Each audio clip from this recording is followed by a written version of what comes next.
Hi, this is Lisa Kelly, Notre Dame author and class of 1993, and you are watching the Two Irish Brothers show. Cheers and go Irish. But Waters finds a hole, one man to beat, he's gone. Ricky Waters makes like Tim Brown on his first punt return. There are no penalty flags. How's it going, everyone? I am Sean Moriarty. I am Benjamin Walters. Oh, and I have my old screen name down below. No worries. That's okay, though. That's okay. But this is the Two Irish Brothers show. Now, you guys know the drill. If you haven't done it yet, hit that subscribe tab in the bottom right-hand corner of the screen. We have been on a roll, and let's get to 1,000 subscribers, people. Help us grow and get that far. Also, make sure you like or dislike the video for algorithm purposes. Check out our sponsor, W Energy Drink. And, of course, hit that bell icon so you never miss a video when we release one. Yep. So, Ben, it may be 2 weeks early, but now is as good a time as ever to preview the Sun Bowl game. And plus, I don't know about you, but I think all the transfers and all the sit-outs, I think we're officially good now, and that we can actually, get a roster together. Yes, get a roster together for this game. If it's even possible at this point. I don't know. I really don't. But despite what the title to this video says, that the Sun Bowl preview, we actually have a lot more to talk about. And well, it just there was so much news happening, we just couldn't get to all of it in time. And well, I guess now is as good a time as any to talk about it. But obviously, Ben, as you know, this is old news at this point, but a lot of receivers transferring out. Mm-hmm. We've had some other key guys that have announced that they are sitting out for the game. Obviously, the two big ones, Sam Hartman and Audric Estime. Estime is not really much of a surprise. Sam Hartman kind of is, but yeah. Then again, So, yeah, I mean, both of them, you knew they were going to get ready for the draft. So, it's, it is what it is with him and Estime. The transfers is really what was more of, I guess, the quote unquote gut punch, Yeah. But the world keeps on spinning and life rolls on. So, yeah. And up. And as far as go ahead, sorry. I'm sorry. Bad timing, people. Bad timing. But I just want to say two more big ones. Of course, your offensive line. Joe Alt, who was not surprised either to see that he's sitting out. Blake Fisher, a little bit of a surprise. I really thought that he was going to come back for another year. Yeah. So the bottom line is we're going to see a lot of new faces getting some playing time. Well, not new faces, but they're going to be getting a lot more playing time than what they were used to. Right. But please finish what you were saying. I didn't mean to cut you off. No, I mean, but nonetheless, it's time to look forward to the Sun Bowl and our opponent, who is Oregon State, and they're in the same boat that we are. DJU sitting out. I do believe they're starting running backs going to be sitting out. I mean, they're in the same boat. So, we're not the only team that has what's the word? Have guys sitting out and has to do a roster change, if you will. We're not the only ones going through the sit out and the transfer portal issues. I mean, everybody's going through that. I mean, Ohio State, they made an NY6 bowl game. They're going through it. A lot of guys are going, or a lot of teams are going through it. That made the big show, if you will. It's just, and of course, I got to talk about something else real quick, Ben, and I won't go long on it, but of course, you see across Notre Dame Nation, all the fans.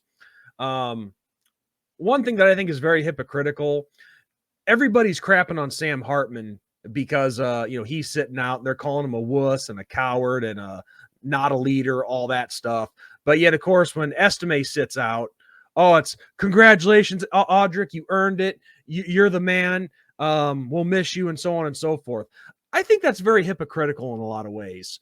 And one of the biggest reasons that I've heard is because, Audric was here for 3 years or played 3 years, here for 4, and so on and so forth. Sam Hartman was only 1 year. Well, the way I see it, it doesn't matter if you're here for 1 year or 5 years. even those 1-year guys, they had to see something in this university that they liked. Right. And to say that they're not on board or that they don't care is bullcrap. So the bottom line is this, people. I don't care what side you're on. If you like the transfer portal or you despise it, that's the world of college football that we live in right now. Now, myself personally, I think there does need to be some restrictions on it. And along with, there should be rules for guys who want to sit out the bowl games. I agree. But this is the world that we live in right now with college football. And as Brad Pitt said in the movie Moneyball, adapt or die. I'm not saying you have to like it, but you got to get used to it. Yep. No, that's a good point. I mean, look at the guys that we've landed so far with the transfer portal. So exactly. Notre Dame Nation's pretty excited about some upcoming guys. We'll get to that eventually. So, yes. Yeah, everybody's hurting or dealing with it. I don't really say hurting. I say dealing with it because it's football. I mean, football's football. But well, obviously, the one thing that's really hurting us right now is for the Sun Bowl. That is our depth on the receiving chart, the receiving core. It's pretty tough. I mean, it's at the point where I don't know. You might have to put some running backs in the receiving spot. Yep. You might have to put Love back there. You might have to put maybe Ford back out there. Who knows? Who knows? But all I know is our depth is pretty thin there in that position. Yeah. So, yeah, it's going to be an interesting game, though. The biggest thing I look forward to with this game is just seeing guys that we don't normally get to see play in this game. And same with Oregon State. It's going to be really fun.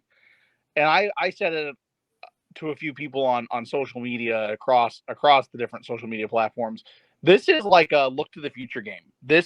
Here's who we have coming. Here's who is supposed to be making noise next season. And we get a small, brief glimpse for 60 minutes against Oregon State. And people can say, oh, this is a glorified practice. Cool, man. I'm glad that it's like a preseason game almost. No, I got to disagree with you there. That's bull crap that people are saying that. Well, no, I know people are saying that. I'm saying I'm glad that we get to do this and we get to play these guys.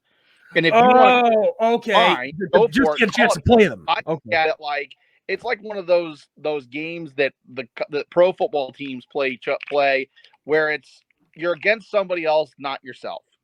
And that's what I like, because I see when you're just playing against yourself, I'm not going to say guys don't go as hard, but there's not that tenacity. There's not that ferociousness that you see in an actual game. You know what I'm saying? Well, I get that there is a lot missing from this game that does kind of take away from it. But my thing is, I've heard a lot of people saying this. Oh, this game means nothing. It's pointless. It's useless. It doesn't mean anything. And that's that. Maybe they meant it the same way that you do. Actually, no, these people are just straight up harsh. They don't care. But go tell that to the players that are practicing their butts off right now and getting ready for this game. They're going out there to win. They're not going out there just to get some experience and practice. They're wanting to play hard and win this game. Now, I've said this a million times, Ben, when it comes to the postseason of college football. No, this is not as great as the playoff or getting one of the 4 remaining NY6 bowls. I get that. But this is what I'm saying is this is the situation we have. Yes, this is what we have. Nobody wanted the Sun Bowl. But with how things are right now, I'm okay with the Sun Bowl because you know me and the tradition and the prestige of these bowl games. We did get the 4th longest college football bowl game in college football history, because the Sun Bowl, I think, was first played in, I think, 1935. And the funny thing is, it originally started with them picking high school teams. It wasn't until like the next year or so that the college ranks took it and made the college bowl game. Yeah. So this is a long-standing traditional bowl game. Does it have all the accolades and the flashiness and whatnot of the NY6 or the playoffs? No, but I'm not going to complain about it. Same as if we got the Citrus Bowl or the Gator Bowl or the Holiday Bowl, one of those long-standing bowl games. We got one of those. We got a long-standing bowl game that's nothing to be ashamed of given our situation. So, no, this game is important. It's not a trophy that I'd be ashamed to have in my trophy case for winning. But like most bowl games, you get those extra practice times that help you transition into spring ball. Yep, I agree. I told this. I said this on Dose Leprechauns post on Facebook, and this is a shout out to them. Anytime I get to watch Notre Dame play, I'm happy. I don't care who they play. I don't care when they play. I don't care where they play. I'm happy to watch the Irish play because I get an opportunity to watch them. Exactly. And I cherish that because I don't get the opportunity to like watch my Dolphins every week. You know, it aggravates me so bad when I see fans of teams go, I'm not watching them this week. They're just so bad. And it's like, I wish I could have that opportunity. I wish I could be like, the Dolphins are going to be on TV today, but I don't feel like watching them. Like, so yeah, that's my little tangent and rant of the video. Yeah. So rolling on, let's move to Oregon State. Who we got, where we got them, all that fun stuff. So this is the last year of the Pac-12. Can you believe it? The last year of the Pac-12. The sun is setting on that conference. Well, at least the Pac-12 as we know it. Who knows? Right. Who knows for sure when it's going to become official? And you nailed it because that was going to be my next thing. As we know it, because Oregon State and Washington State now own the rights to the Pac-12 conference. So, and they've created like an alliance between the two schools to quote unquote give the conference a rebirth and all that. So that'll be very, very, very, very, very interesting. Oregon State comes from Corvallis, Oregon. And if you want to get really technical, it is almost a 17-hour drive from Corvallis to El Paso. There's a fun fact for you. So that's my little tidbit on the Oregon Beavers. What you got, John? Well, first things first, and I know a lot of people haven't really talked about this too much, but this is third time's a charm for us against Oregon State because we played them twice before in bowl games. The most notable one was the 2001 Fiesta Bowl. Got our crap tossed that day by the quarterback. The quarterback that day, he was just talked about. But all I know is Chad Johnson, aka Ocho Cinco, played in that game. TJ Hushmanzada. So it's no surprise that we got tore up, 41-9. Then we played him in the 2004 Insight.com Bowl. Another very lackluster performance. So it's time to owe these guys a little payback. Yeah. I don't care. I don't care what the situation is. This is personal for me. I've seen them lose. We all have seen them lose twice. We've seen the Irish lose twice to these guys. Payback is a bitch, as I always say. So let's go out there and get it done. That's what I have to add to this game. Yeah.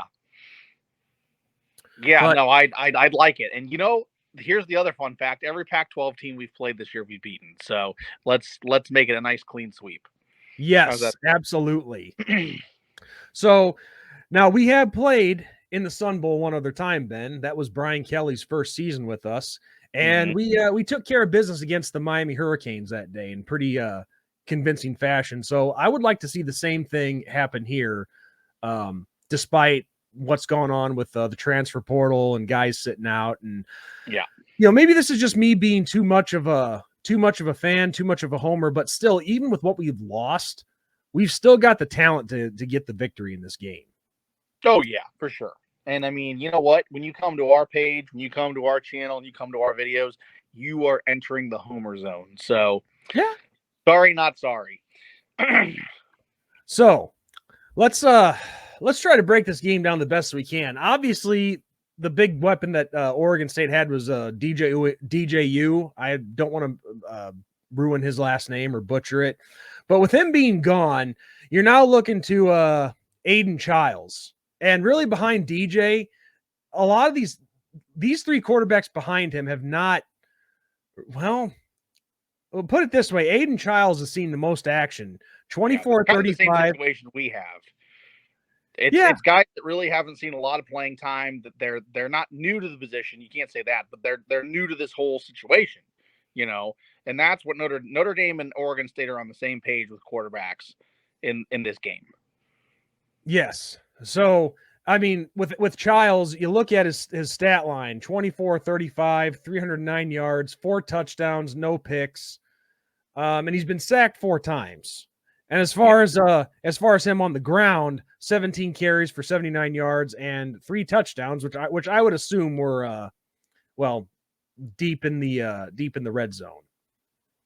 Yeah. Still, his numbers aren't bad. I mean, if you think about his numbers, those aren't too shabby numbers for real. So, yeah, Oregon State's going to be a fun matchup, a fun opponent.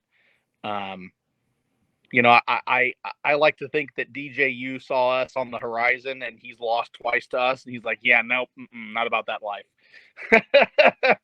and decided to transfer to Florida State. So, you know, it'll be interesting to see him in the Golden Garnet of Florida State. But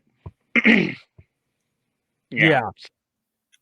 Well, and it also looks like it's like I want to go over all the stats, but this is where this is a different kind of preview, because you can't really go over the player numbers too much, because I'm not exactly all who is playing in this game and who isn't, as far as Oregon State goes. I mean, it looks like that Damian Martinez, their leading receiver, he's out, but not because he's sitting, but because of an arrest that he had recently. At least that's how it looks. But I don't know. I mean, you look down the board with let's start with receiving for Oregon State. You look down the board, they've got plenty of guys who can step up and come in and get it done. Same with the rushing game, couple guys in there that could step up. It's really it's very similar, like you said. We're missing guys in key positions. You know, we're without our best running back. I'm not sure if they're going to be without their best back. They are. Yes, they're going to be without their best back. So we're going to be looking at both. In our case, we're looking at Jadarian Price and Jeremiah Love. Yep. So it's just really what I'm getting at is it's a mess. It's the who's who of who is trying to make a statement for either a starting role or at the very least more playing time next season. Yeah, and in that, and to me, that's going to make this game a lot of fun, because these guys are going to play their butts off. I mean, this is their opportunity to shine.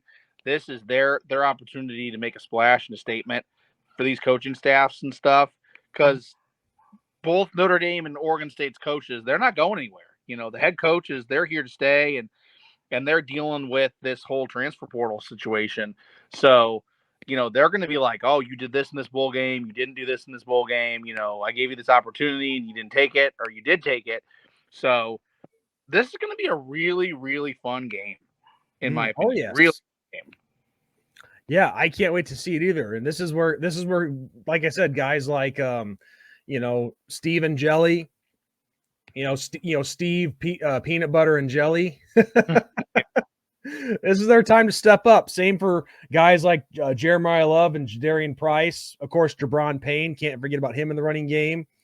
But just like you look at all the guys that, like in particular, our receiving core. I mean, Chris Tyree gone, Rico Flores, which he was the one that shocked me, really. Yeah, and him and Merriweather both transferring. Those two shocked me.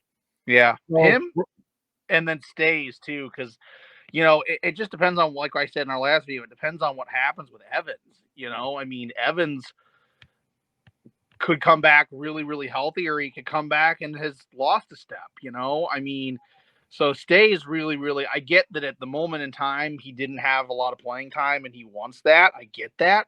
Mm-hmm. And he's going to get that at Tennessee. But man, you know, it just depends on what happens with Mitchell Evans.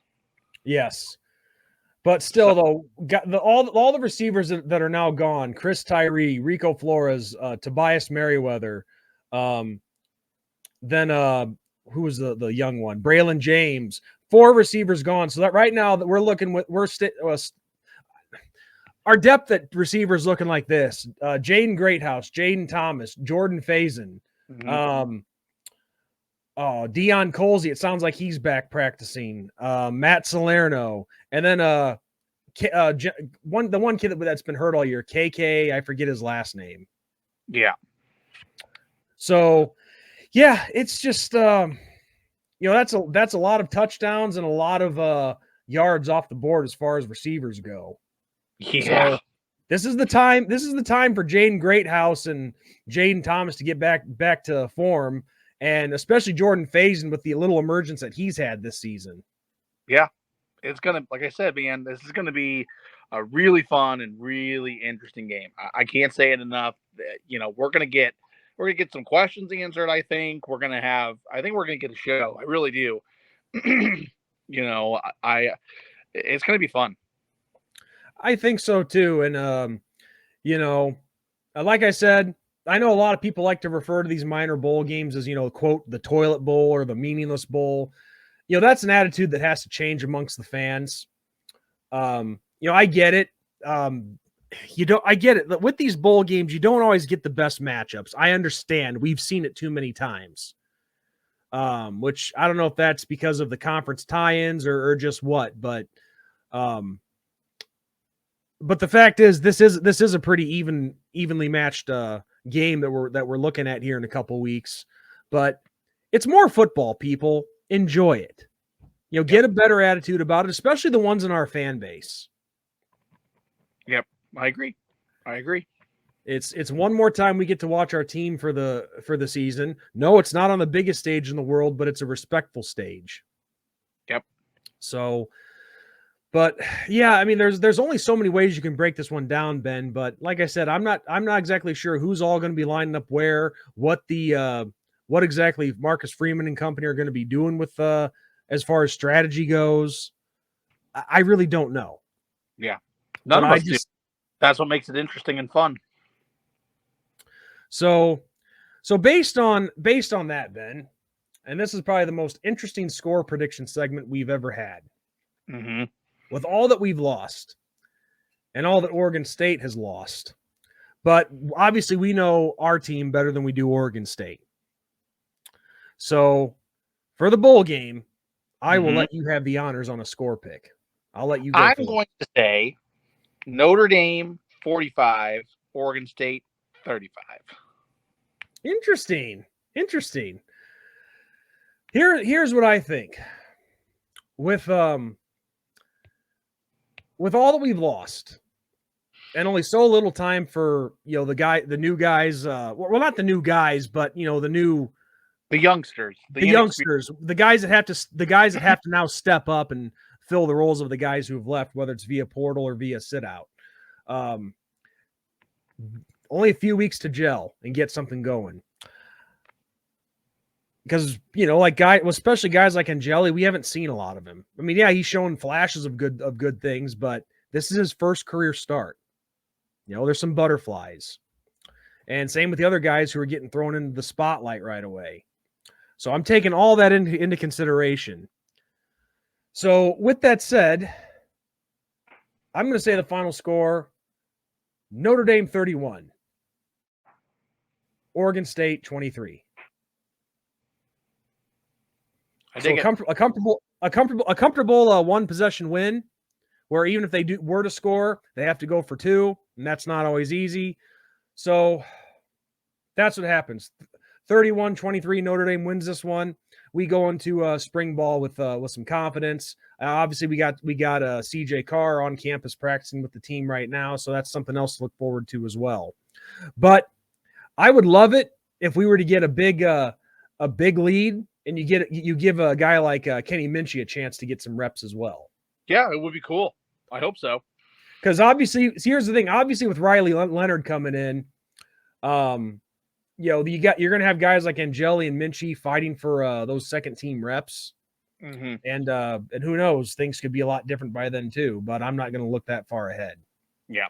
But this is an audition for a lot of guys to get some reps going forward. That's what I'm saying. I agree.